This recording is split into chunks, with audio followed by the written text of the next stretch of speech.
House Foreign Affairs Committee Jared Moskowitz joins me. Good evening, sir. And your reaction today to what has been going on in Israel with Iran firing these missiles, 180 missiles and rockets into Israel? Good evening, Greta. Good to be with you. I see we used the same person for wardrobe. But obviously what happened in Iran, what happened in Israel today was predictable from what we were seeing from some of the talk from the Iranians. They're looking to continue to try to provoke the United States, to continue to provoke the Israelis. They want to destabilize the Middle East, which is why the United States, in conjunction with Israel, cannot allow that to happen. Israel has been very targeted in what they've been doing.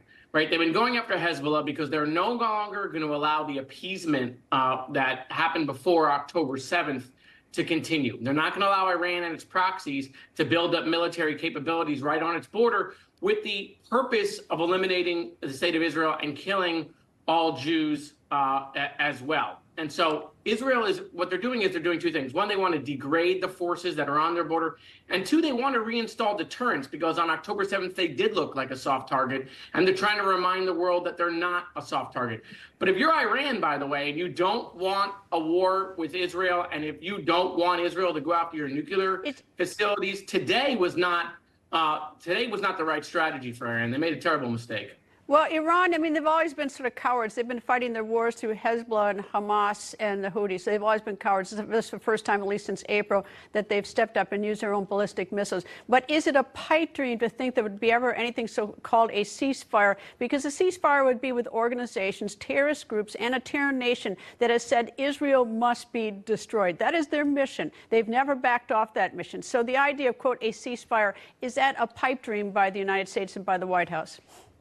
Well, look, I'm not for, a ceasefire at this juncture. I'm also not for open war, right? I don't want to be naive and think, oh, this can just continue and we'll just continue to avoid, a wider war in the Middle East. But, at the end of the day, Iran just launched 200+ ballistic missiles into Israel proper. The idea that, okay, ceasefire, let everyone go home. That's not how this works. And that's actually what many people were pushing on October 8th.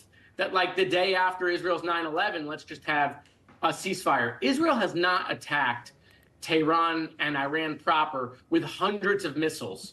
Only Iran has done that, and they've done that now twice.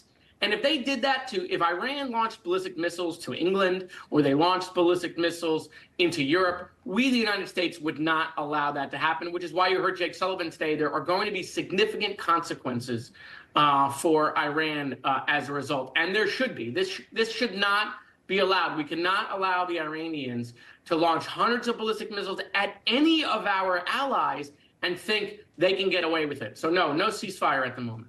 Congressman Jared Moskowitz from Florida, thank you, sir. Thank you.